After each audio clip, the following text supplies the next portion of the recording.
In short, we embarked on a mission to make America great again for all Americans.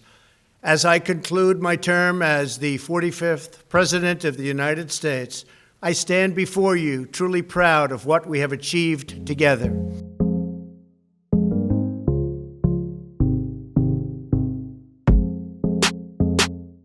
On peut dire, c'est qu'à son actif, il y a eu une politique sur la Chine assez intransigeante de confrontation commerciale, notamment avec la Chine. Sur le plan des impôts, il y a bien sûr toute une partie de l'Amérique qui était satisfaite de voir les impôts sur les plus riches revenus allégés, en quelque sorte. Donc, il a boosté de manière un peu artificielle aussi Wall Street.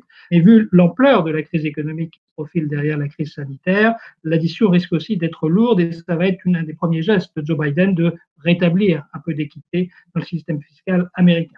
L'autre grande tentative qu'il voulait faire, c'était de faire ce fameux mur à la frontière. Ça a un peu endigué les chiffres, effectivement, de l'immigration, mais ça a aussi créé des positions de clandestinité irrémédiables et très dures, avec notamment la question des enfants, des mineurs. Et là aussi, ça a été essentiellement un théâtre plus qu'une réalisation.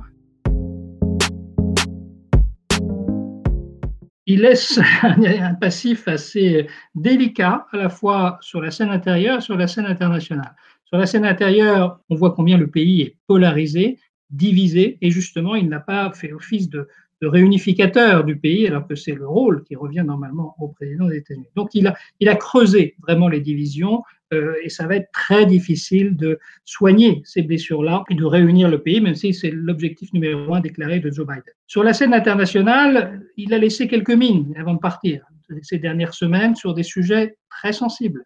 L'Iran, à commencer par l'Iran, ça va être très difficile pour essayer de ramener l'Iran dans une discussion diplomatique. La même chose avec Cuba, puisqu'il a de nouveau serré la vis sur le régime cubain, et ça c'est à lire par rapport à ses propres intérêts en Floride, puisque c'est en Floride que le clan Trump va maintenant résider, et donc la question cubaine est toujours hypersensible. Est-ce que le Trumpisme va lui survivre? Est-ce que ce qui s'est passé le 6 janvier au contraire, enterre définitivement les chances pour Donald Trump de revenir dans le combat? C'est un peu tôt pour le dire. Le passage va être très délicat. Et tout va dépendre de la réussite et de la conviction que va mettre Joe Biden pour emmener avec lui l'opinion américaine. S'il réussit, s'il a des signaux positifs, on peut imaginer que les républicains eux-mêmes auront très vite envie de tourner la page des années Trump. C'est déjà le cas pour beaucoup d'entre eux.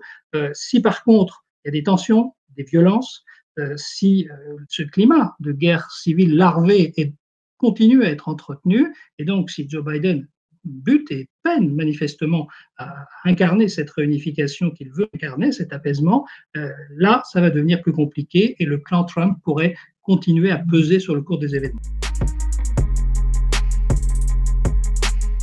Je pense que l'image qui va rester, c'est celle d'un président en exercice qui tient un discours devant ses supporters les plus déchaînés, devant la Maison-Blanche, c'était le 6 janvier justement, et qui les incite à marcher sur le Capitole, qui est vraiment le symbole même du fonctionnement de la démocratie américaine. Et là, on a eu à la fois l'image d'un président des États-Unis en chef de faction, et en même temps l'affaiblissement à l'échelle globale de l'image de la démocratie américaine.